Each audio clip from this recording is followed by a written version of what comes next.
Oh my God, we're back again. That's a good hair.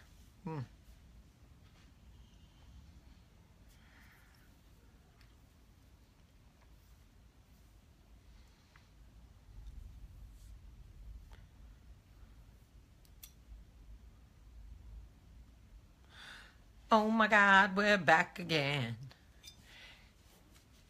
Tell your brothers, sisters, everybody sing. Got a question for you, better ask me now. Something, something, something. I was an NSYNC fan. Not that much a Backstreet Boy. Everybody, yeah, yeah. Rock your body. Yeah, yeah. Everybody, rock your body right. Backstreet's back, all right. All right, so really quick, before we do coffee talk, did anybody see Backstreet Boys last night sing with Florida Georgia Line?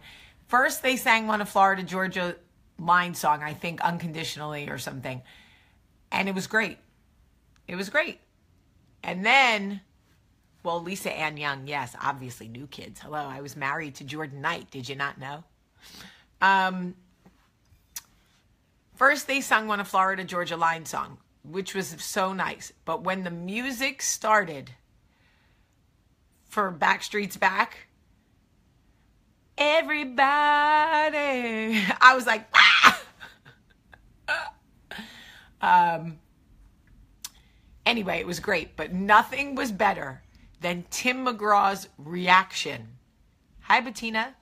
Nothing was better than Tim McGraw's reaction to Florida Georgia Line singing with the Backstreet Boys.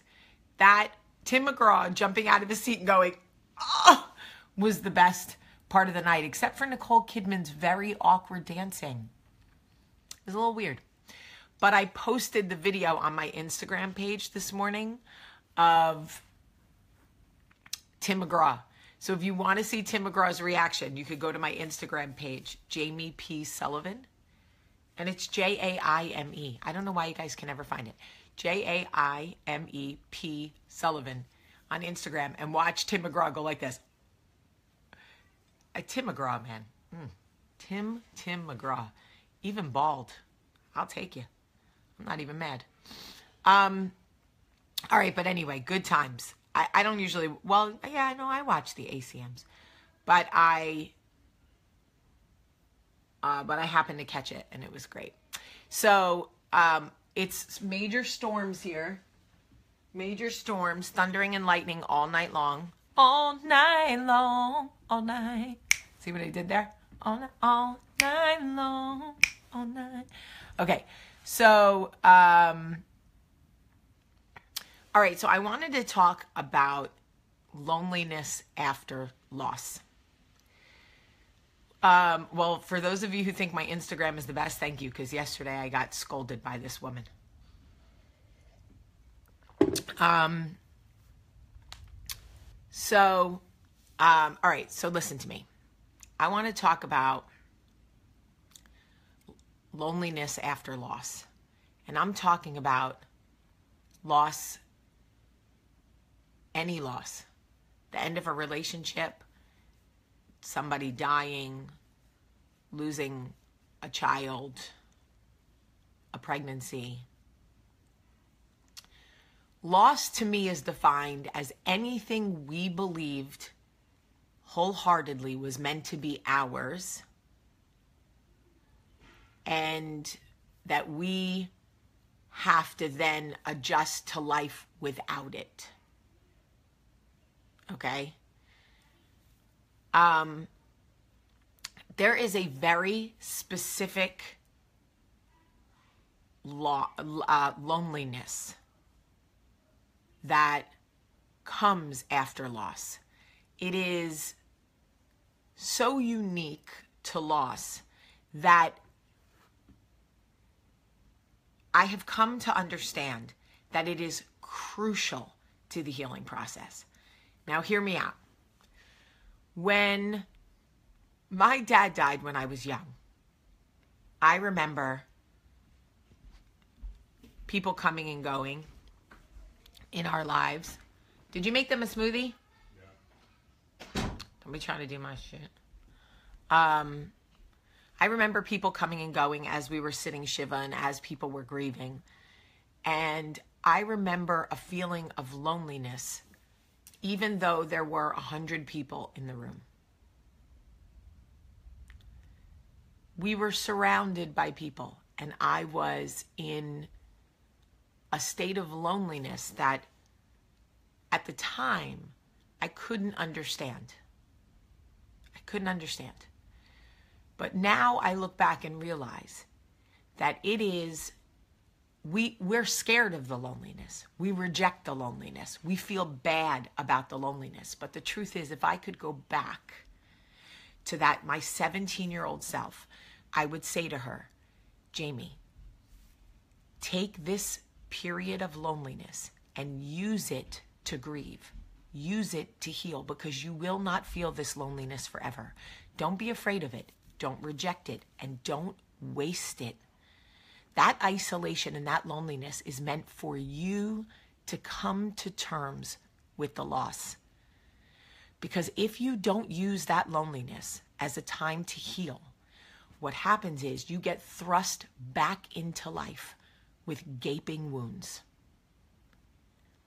And you start to become resentful, and you start to become angry, and it spills over into the rest of your life.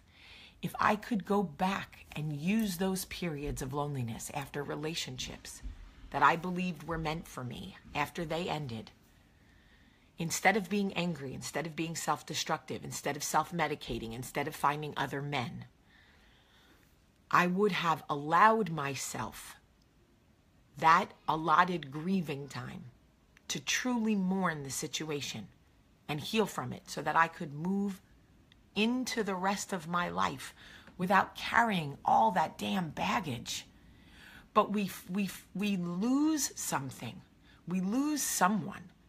And we are in this isolating place of loneliness, and we are terrified, and we are rejecting it, and we don't want to be lonely. We want to be around people. We want to do all these things. And what I'm telling you is, that is the place and the time to heal and to mourn. To truly allow yourself time to cry, to be angry, to deal with what you're dealing with.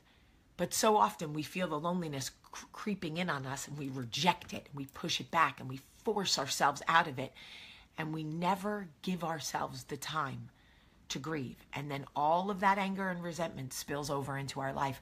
I'm telling you, I went through it. When I had my ectopic pregnancy, I remember the loneliness. Believe me, that is a kind of darkness that only a mother who has lost a pregnancy can understand. That's all I'll tell you. And I don't wish it on my worst enemy. But I remember sitting in the dark and feeling so lonely and so isolated, because I felt like nobody else in the world could understand this loss. That it was so profound that it must have been unique to just me. That's how big the loneliness felt. I thought, no one else has ever felt this level of loneliness. It must be unique to me. And I said to myself, Jamie, you have to mother. You have to wife. You can't run from this loneliness. You have to feel it. You have to heal now, because you cannot move through the rest of your life being resentful and angry that you didn't know you were pregnant, that the pregnancy had to end, that Dr. Huggins didn't give you options, that Michael wasn't, you have to sit in the darkness, in this loneliness, and use it to your advantage. So I sat in the darkness, in that loneliness that I believed nobody else could ever understand. And I forced myself to use it to my advantage. I forced myself to use the loneliness to my advantage.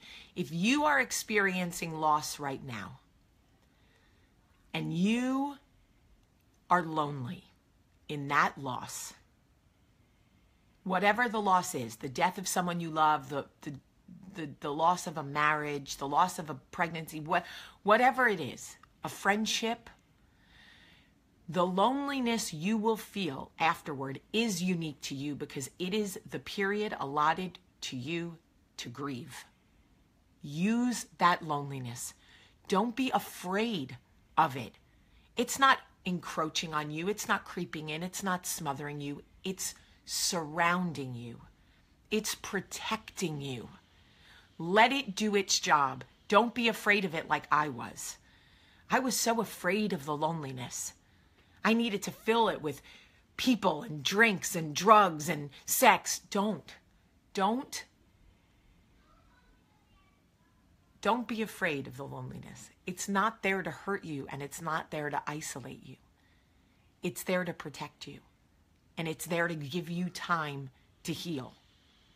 I promise you, you've got to mourn in order to move on, or you will take all of that sadness into the rest of your life, and it will affect you. Monica wants to know how long. The loneliness. If you use the loneliness properly, I really do think that after a few weeks, maybe a month, you'll start to see that you won't feel like you need to be alone anymore. You won't feel like you're angry that the rest of the world is going on while you're in so much pain. You'll start to go, oh, they're going out to lunch. Maybe I'll go. Maybe not. Maybe I'll go for a walk. Maybe not. You'll see.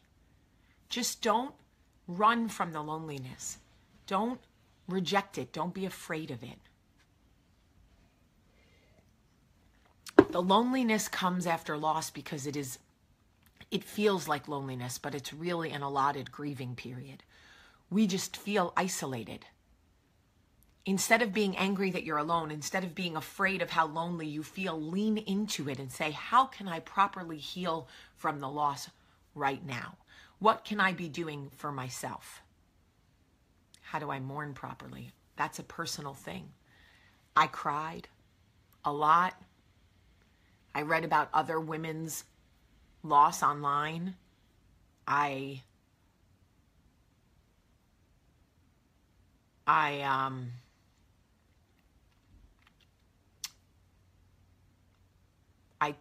don't know. I talked about the situation. I stayed close to Dr. Huggins. I dreamt about the baby and who she would have been and prayed for her and prayed for me. I don't know. But I know that I healed. I know you think my eyes are teary. That means I haven't healed. My eyes are teary because loss is still loss. But I'm not angry anymore. I'm not angry. I lived 10 years angry after my dad died because I ran from the loneliness. I filled it with all the wrong things. I was terrified to mourn and terrified to be lonely because I was afraid that it meant he didn't exist or something. I don't know. I was 17. I didn't know. I never let myself heal. And I was so angry. But I'm not angry about losing that baby. I'm sad that she's not part of my family, but I'm not angry. There's a big difference. Sadness is normal after loss. Anger is destructive. And it will kill you if you let it. It did me. Just trust me. All right. I have to go get ready. And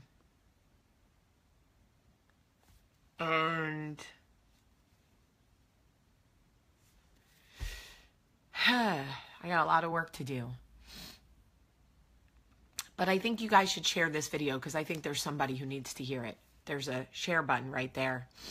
But you should share it and say, if you're going through loss, if you feel lonely, if you're hurting, this is a good video to watch.